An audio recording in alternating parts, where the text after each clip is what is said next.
तबलीगी जमात के विदेशी सदस्य अब जल्दी अपने वतन लौट सकेंगे। इन्हें 7 से 10 हजार रुपए जुर्माना भरवाकर रिहा किए जाने का समाचार मिला है।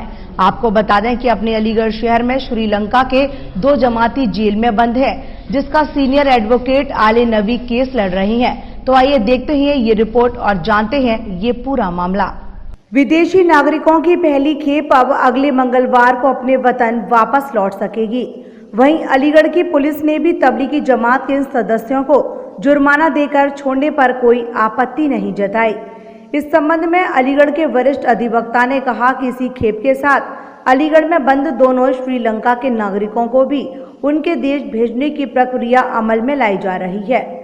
आपको बता दें कि इस सिलसिले में दिल्ली की मेट्रोपॉलिटन कोर्ट में विदेशों से आए जमातियों को लेकर फैसला सुनाया गया है, जबकि मार्च के महीने में कोरोना के संक्रमण को रोकने के लिए देश भर में लॉकडाउन लागू किया गया था। इसी दौरान दिल्ली के निजामुद्दीन इलाके में तबलीगी जमात के लोगों ने एक मरकज का आयोजन किया था और उस आयोजन में काफी तादाद में विदेशी भी मौजूद थे। इसी बीच अचानक से लगे लॉकडाउन में वे सभी फंस गए। खास बात यह है कि उन दिनों तबलीगी जमात के लोगों पर देश भर में आरोप प्रत्यारोप लगाए जा रहे थे। इस दौरान दिल्ली पुलिस ने जमात के कई लोगों को गिरफ्तार भी किया था, जिसमें काफी तादाद में विदेशी नागरिक शामिल थे और अब दिल्ली की एक अदालत ने उन्हें रिहा कर दिया है। साथ ही इन सभी पर 7 से 10 हजार रुपया जुर्माना लगाकर उन्हें रिहा करने का फैसला सुनाया।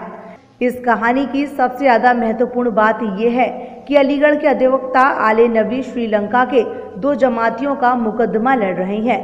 इस जमात से ताल्लुक रखने वाले श्रीलंका के 2 जमाती 26 वर्षीय मोहम्मद हिप्पल्लुस रहमान व 27 वर्षीय मोहम्मद मुर्शिल भी तभी से अलीगढ़ जेल में बंद हैं। उन पर भी आरोप है कि वे दिल्ली के मरकज से अलीगढ़ आकर जमात का काम कर रहे थे और उनके वीजा को लेकर पुलिस ने आपत्ति जताई। साथ ही उन्हें कोर्ट में पेश करके 5 मई को जेल भेज दिया।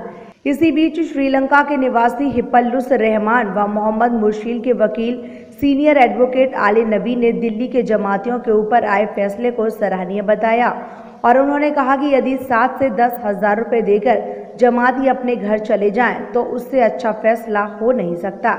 उन्होंने अपने दोनों मुवक्किल जमातियों के लिए कहा कि वह भी अलीगढ़ जिला जज से दरख्वास्त करेंगे कि वे दिल्ली के इस फैसले को देखते हुए इन दोनों जमातियों पर भी केवल जुर्माना लगाकर इन्हें वापस भेजने की कृपा करें, ताकि ये नौजवान अपने वतन वापस जाकर अपने घर वालों से जल्द मिल सकें।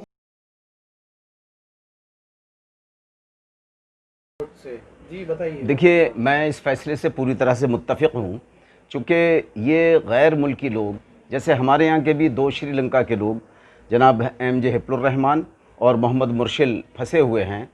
मैं भी यही चाहता हूँ कि इनको भी किसी तरह से इनके वतन वापस कर दिया जाए। जो दिल्ली में फ़ैसला हुआ उसमें एक तो मलिक साहब हैं, सिद्धार्थ मलिक साहब हैं मेट्रोपॉलिटन मजिस्ट्रेट, और एक आशीष गुप्ता हैं। इन्होंने ये वहाँ पर जुर्म का इकबाल को रिकॉर्ड करके और उन लोगों पर 7 से 10 हज़ार रुपये का जुर्माना करके इनको वतन वापसी के लिए कह दिया गया है। लिहाजा मैं भी इससे मुत्तफ़िक़ हूँ, इसलिए क्योंकि इन दोनों के ख़िलाफ़ भी चार्जशीट दाखिल हो चुकी है अलीगढ़ में फ़र्स्ट ACJM कोर्ट में। अगर हम कंटेस्ट करते हैं तो कंटेस्ट में एक ज़माना लग जाएगा। लिहाजा एक एप्लीकेशन देकर जुर्म से इकबाल करा दें और अदालत उसी तरह से 7 से 10 हज़ार रुपये जुर्माना करे तो मुकदमा ख़त्म हो जाएगा, और मुकदमा ख़त्म होने के लिए के बाद ये लोग अपने वतन वापस जा सकते हैं। मेरी भी यही राय है और मैं भी यही चाहता हूँ। मैं भी अदालत से, अलीगढ़ की अदालत से यही दरख्वास्त करूँगा कि इस तरह से एक एप्लीकेशन लेकर इन दोनों को, लड़के हैं, एक 26 साल का है, एक 27 साल का है, इनको भी इनके वतन रवाना कर दिया जाए। क्या इस फैसले को जो आज पारित हुआ है, इसे नज़ीर मानकर आप आगे कार्रवाई कराएंगे? देखिए, नज़ीर तो ये ऐसा नहीं हो सकता है कि जो हुक्म उन्होंने सादिर किया है यहाँ की अदालत माने। हाँ, हम ये रिक्वेस्ट कर सकते हैं कि दूसरी भी अदालतें ऐसा कर रही हैं तो आप भी ऐसा ही कर सकती हैं, चूँकि ये जो आदेश है वो ऑनरेबल इलाहाबाद हाई कोर्ट का नहीं है। ऑनरेबल इलाहाबाद के हाई कोर्ट को मानने के लिए यहाँ की अदालतें पाबंद हैं, लेकिन उसको हम बता सकते हैं कि वहाँ की अदालत ने ऐसा किया है, तो बड़ी मेहरबानी होगी कि आप भी ऐसा ही कर लें ताकि ये लोग अपने वतन वापस जा सकें। 7 से 10 हजार रुपए का जुर्माना भरवाकर विदेशी जमातियों को उनके वतन भेजने का फैसला आने के बाद उन सभी जमातियों को अपने अपने मुल्क में वापस लौटने की आस लगी है और जल्द ही इन्हें भेजने का रास्ता भी खुल गया है। इतना ही नहीं, कोरोना महामारी में तबलीगी जमात के लोगों की छवि पर उठने वाले सवाल भी खुद ब खुद समाप्त हो चुके हैं, जो संभवतः इनके लिए बेहद खुशी है। इधर इस खबर की कवरेज के लिए वसीम अहमद के साथ प्रदीप पंडित, वरुण न्यूज़ 18 अलीगढ़।